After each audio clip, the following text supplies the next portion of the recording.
안녕하세요. 오늘은 친한 친구에게 큰돈을 사기당한 이야기를 들려드리겠습니다. 그럼 시작하겠습니다. 저는 올해 45살 평범한 회사에서 일하면서 살아가는 사람입니다. 동갑 아내와 결혼하여 딩크로 알콩달콩 지내고 있었습니다. 아이가 없어서 남들보다 경제적으로는 여유가 있는 상황이었습니다. 회사 다닌 지는 15년이 넘었고요. 주말마다 등산과 야행을 다니며 소소한 행복을 느끼면서 지내고 있었습니다. 그렇게 저는 딱히 큰 불만 없이 회사와 집, 아내와의 일상 속에서 조용히 늙어가고 있는 줄만 알았습니다. 그런데 이 평범한 일상에 균열이 생긴 건 어느 날 아주 사소한 연락 한 통에서부터였습니다. 초등학교, 중학교, 고등학교까지 같이 나왔던 친구, 집에서 걸어서 10분 거리에 살고 있는 친구에게서 온 연락이었습니다. 야, 잘 지내냐? 번호는 그대로였는데 마지막 연락을 주고받은 게 언젠지 기억도 안 날 정도로 한동안 서로 바쁘게 살다 보니 자연스럽게 멀어졌던 사이였습니다. 저는 반가운 마음에 바로 전화를 걸었습니다. 그렇게 친구와 집 근처 카페에서 거의 10년 만에 다시 얼굴을 마주했습니다. 친구를 이제부터 그냥 진수라고 부를게요. 진수는 예전에 비해 조금 살이 붙고 머리도 꽤 빠졌지만 웃을 때 눈이 쭈글쭈글해지는 모습은 그대로였습니다. 서로 근황을 묻다가 자연스럽게 결혼 이야기, 집 이야기, 회사 이야기까지 이어졌습니다. 너애는 없지? 예전에 딩크라고 했던 것 같은데. 난 애 셋이거든. 돈이 그냥 휙휙 나가. 진수는 웃으면서도 어딘가 지친 표정을 짓고 있었습니다. 너는 그래도 탄탄하잖아. 회사도 오래 다니고 평범한 친구들의 대화였습니다. 문제는 그 다음 만남부터였습니다. 그날 이후로 한 번씩 주말에 등산도 같이 가고 동네에서 맥주 한 잔씩 하면서 조금씩 예전처럼 편해졌습니다. 그리고 어느 날 등산을 마치고 내려와 편의점 앞에서 컵라면을 먹으며 쉬고 있을 때였습니다. 진수가 갑자기 조심스럽게 말을 꺼냈습니다. 너 혹시 요즘 돈은 어떻게 굴려? 순간 저는 조금 경계심이 올라왔습니다. 요즘 돈 얘기로 시작하는 대화들이 좋게 끝나는 경우가 거의 없다는 걸 뉴스를 통해, 인터넷을 통해 충분히 보고 들었으니까요. 그래서 저는 대수롭지 않게 넘기려고 했습니다. 뭘 굴려? 그냥 적금이나 넣지. 진수가 피식 웃더니 라면 국물을 한 숟갈 뜨고 얘기했습니다. 너 진짜 너무 성실하게만 산다. 너니까 말하는 건데. 나 요즘 회사 다니면서 부업 하나 하고 있거든. 그때까지만 해도 대수롭지 않게 생각했습니다. 무슨 부업? 회사 선배 통해서 안정적인데 몇 군데 넣어놓고 이자 조금씩 챙기는 거지. 요즘 은행 이자로는 답이 안 나오잖아. 그 말 자체만 놓고 보면 전혀 이상할 게 없었습니다. 실제로 요즘 주변에서도 적금 말고 다른 거 좀 알아봐야 한다는 말 많이 하니까요. 그래도 저는 대충 농담처럼 받아쳤습니다. 나 그런 거 잘 모르고 잘못 건드렸다가 스트레스만 더 받는 스타일이야. 그러자 진수가 조금 진지한 표정으로 저를 쳐다보며 말했습니다.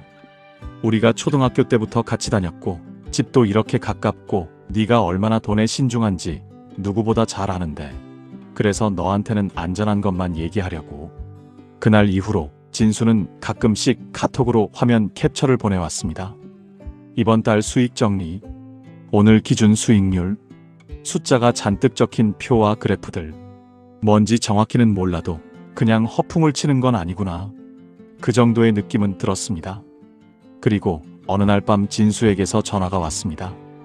야, 오늘 잠깐 집 앞에 나올 수 있냐?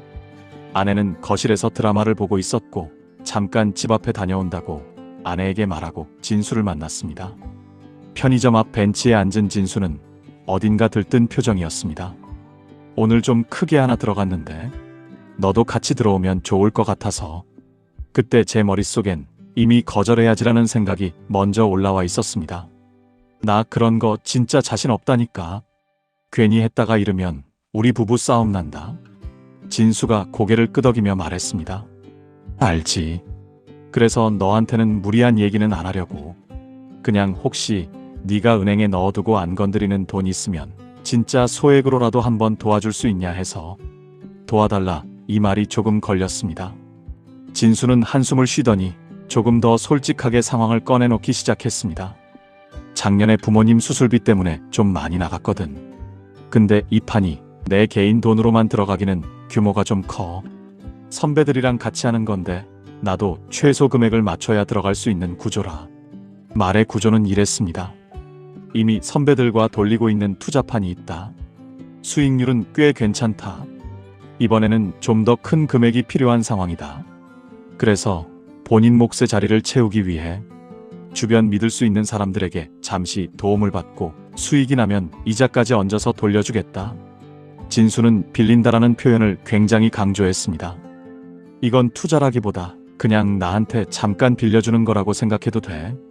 내가 못 갚으면 진짜 네 앞에서 무릎 꿇고 빌게. 우리 사이에 그런 일 만들기 싫으니까. 내가 무리한 금액은 절대 안 받으려고 하는 거고. 그때 저는 우린 애도 없고 둘이 벌고 있으니까 남들보단 여유가 있다고 생각했습니다.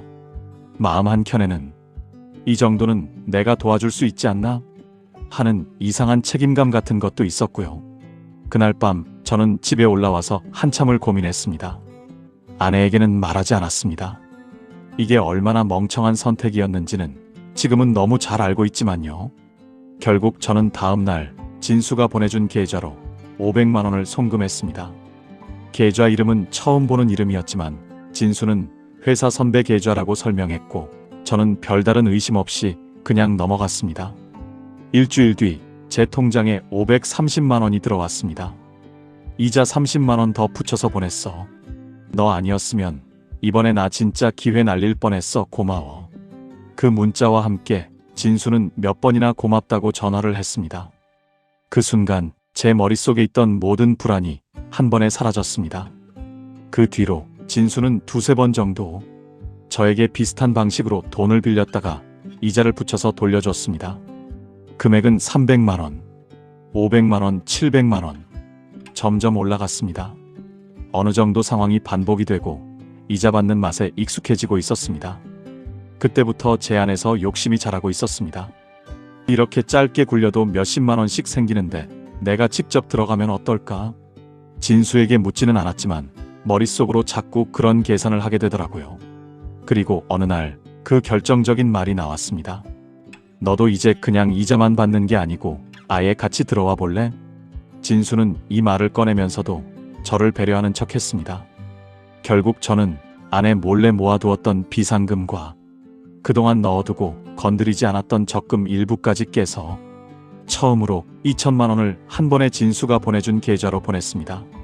송금 버튼을 누르는 순간 손가락이 잠깐 떨리더라고요. 그 뒤로 한 달. 아무 일도 없었습니다. 2달. 역시 조용했습니다. 원래라면 진수가 먼저 카톡을 보내서 이번에 이만큼 수익 났다. 조만간 일부 정리해서 보내줄게. 이런 얘기를 했을 텐데 이번에는 제가 먼저 묻게 됐습니다. 요즘은 어떻게 돌아가고 있냐? 괜찮은 거 맞지? 진수는 항상 그렇듯 침착하게 말했습니다. 지금 좀 길게 끌고 있는 중이라 그래. 중간에 빼면 손해가 커 걱정하지 마. 그 말을 듣고 저는 억지로 마음을 눌렀습니다. 하지만 세 번째 달이 넘어가면서 저는 점점 더 불안해졌습니다. 그러다 어느 날 아침이었습니다. 출근 준비하던 와중에 진수에게 전화를 걸었는데 전화가 꺼져 있다는 이 멘트가 계속 반복됐습니다. 처음엔 배터리가 나갔나 싶었습니다. 근데 퇴근하고 다시 전화했는데도 역시 똑같은 멘트가 나왔습니다. 카톡을 보내봤습니다. 카톡도 하루 종일 읽지 않았습니다. 그리고 다음날 진수의 프로필 사진이 사라져 있었습니다. 그때서야 제가 뒤늦게 깨달았습니다. 진수의 프로필 사진이 사라진 걸 보고 저는 한동안 멍하니 휴대폰만 들여다보고 있었습니다. 회사에 가서도 일에 집중이 안 됐습니다. 보고서를 읽어도 내용이 머릿속에 들어오지 않았습니다. 머릿속에는 딱 하나의 숫자만 떠다녔습니다. 2천만 원. 저는 그날 퇴근길에 지하철 창문에 비친 제 얼굴을 보면서 혼잣말처럼 중얼거렸습니다. 당했구나. 집에 가는 발걸음이 그렇게 무거울 수가 없었습니다. 아내에게 이 사실을 말해야 하니까요. 집에 들어가니 아내는 소파에 앉아서 드라마를 보고 있었습니다. 나 할 말 있어. 아내가 TV를 멈추고 저를 쳐다봤습니다. 마지막으로 숨을 한 번 고르고 그 말을 꺼냈습니다. 나 진수한테 2천만 원 맡겼다가 지금 연락이 안 돼. 거실이 갑자기 정적에 휩싸였습니다. 아내는 처음엔 제가 무슨 말을 하는지 이해를 못한 표정이었습니다. 투자를 했다고? 처음엔 그냥 빌려주고 이자 받는 거였는데 나중에 같이 들어가 보라고 해서. 제 말은 점점 작아졌고 아내 얼굴은 점점 하얗게 질려갔습니다. 그럼 그 2천만 원이 지금은 없는 거야? 그제야 아내의 표정이 바뀌었습니다. 놀람에서 분노로. 당신 제정신이야? 그 돈이 얼마나 큰 돈인지 몰라? 아내의 눈에 눈물이 맺혔을 때 저는 더 이상 고개를 들 수 없었습니다. 그날 밤 저희 부부는 새벽까지 이야기를 나눴습니다. 정확히 말하면 아내가 많이 쏟아냈고 저는 대부분 듣고 있었습니다. 돈도 돈인데 나는 지금 당신이 더 이상 낯설어. 내가 모르는 얼굴을 보고 있는 것 같아. 그 말이 제일 뼈 아팠습니다. 사기꾼은 진수였지만 그 밤만큼은 제가 가장 큰 잘못을 저지른 사람이었습니다. 며칠 뒤 회사에서 일하고 있는데 오랜만에 보는 이름으로 전화가 왔습니다. 동창 녀석 중 한 명이었습니다. 너 진수랑 요즘 자주 다닌다며? 그 말이 나오는 순간 심장이 철렁 내려앉았습니다. 너도 혹시 진수한테 돈 맡겼냐? 그 질문 하나로 모든 걸 이해했습니다. 그 친구가 웃으며 말했습니다. 웃음이었지만 웃음이 아니었습니다. 나랑 아내 돈까지 우리는 총 5천만 원 사기당했어. 그리고 그날 저녁 저희는 동창 셋이 동네 카페에서 만나게 됐습니다. 각자 앉자마자 처음 하는 말들이 똑같았습니다. 너는 얼마야? 마지막으로 연락된 게 언제야? 대충 상황을 정리해보니 저희가 아는 사람들만 해도 피해액이 금방 몇 억이 되더군요. 초중고 같이 나왔던 동창들, 진수랑 동네에서 자주 술 마시던 형들, 같이 동호회 하던 형님들까지. 알고 보니 진수는 저한테 해왔던 이야기들을 거의 복사 붙여넣기 하듯 여러 사람에게 하고 있었습니다. 저희는 큰 충격에 한동안 말없이 테이블 위 영수증만 만지작거렸습니다. 그때 친구 한 명이 입을 열었습니다. 이거 경찰에 신고해야 하지 않냐? 신고해봐야 뭐가 달라지냐? 돈 돌아오는 것도 아닌데. 그 말도 일리가 있었습니다.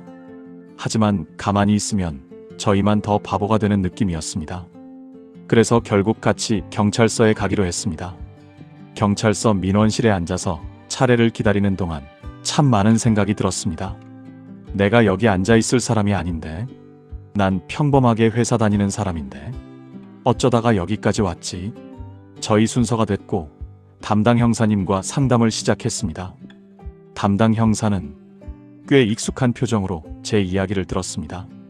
처음부터 투자라고 했나요? 아니면 빌려달라고 했나요? 중간에 이자를 몇 번 준 적 있나요? 형사는 고개를 끄덕이며 말했습니다. 전형적인 패턴이네요. 처음에는 꼭 약속대로 이자를 잘 주고 점점 신뢰를 쌓다가 한 번에 큰 금액을 요구한 뒤 그게 들어오면 그때 잠적하는 식으로요. 피의자 지금 연락처와 주소, 아는 거 전부 적어주세요. 그리고 혹시 카톡 대화나 통장 기록 있으면 전부 캡처해서 보내주세요. 그렇게 증거를 제출하고 진술을 마치고 나오는 길에 형사가 한마디 덧붙였습니다. 일단 저희가 수사는 진행할 건데요. 현실적으로 피해금이 얼마나 회수될지는 장담하기 어렵습니다. 잡기 힘들다는 걸 이미 알고 있었지만 막상 직접 들으니까 가슴이 철렁 내려앉았습니다. 경찰서에서 집으로 돌아왔을 때 아내는 예전처럼 가볍게 웃지 않았고 제가 핸드폰만 오래 보고 있어도 표정이 굳어졌습니다. 저는 그때부터 스스로에게 다짐했습니다. 다시는 아내 몰래 돈을 움직이지 말아야겠다. 그리고 이제 돈 관계는 절대 하지 말아야겠다고 다짐했습니다. 이게 참 슬픈 결론이긴 했지만 상처를 크게 한 번 당하고 나니 상처를 회복하는데 시간이 오래 걸렸던 것 같습니다. 시간이 좀 흐른 뒤 동창들끼리 만든 단체방에서는 아직도 진수 얘기가 가끔 나옵니다. 하지만 확실한 건 아무것도 없습니다. 어쩌면 어디선가 또 다른 동네에서 어릴 때부터 친구였다는 말을 하면서 다른 사람들의 마음을 파고들고 있을지도 모르겠습니다. 가끔은 이렇게 상상해 봅니다.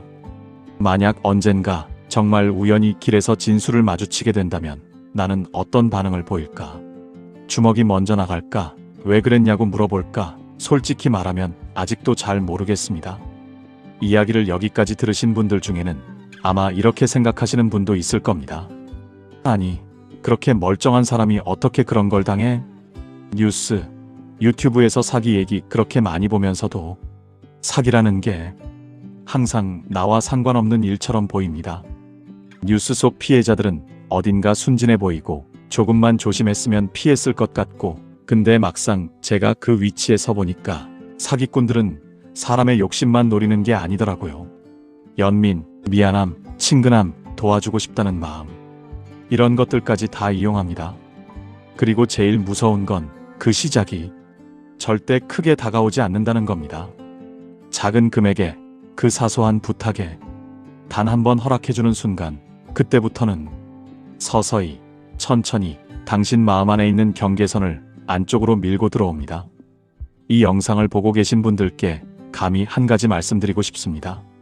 돈 얘기가 나오면 아무리 친한 사이라도 반드시 기록을 남기고, 가능하면 가족에게 먼저 말하고, 내용이 조금이라도 복잡하면 전문가에게 물어보는 것이 당신을 지켜주는 최소한의 안전장치라고 생각합니다. 그리고 혹시 이미 저처럼 당한 후에 이 영상을 보고 계신 분이 있다면 부끄러워하지 않으셨으면 좋겠습니다. 사기꾼들이 제일 좋아하는 건 피해자가 입을 다물고 가만히 있는 것입니다. 혼자 끙끙 앓지 마시고 가족에게, 믿을 수 있는 친구에게, 경찰이나 상담기관에 꼭 한 번은 이야기해 보셨으면 좋겠습니다. 들어주셔서 감사합니다.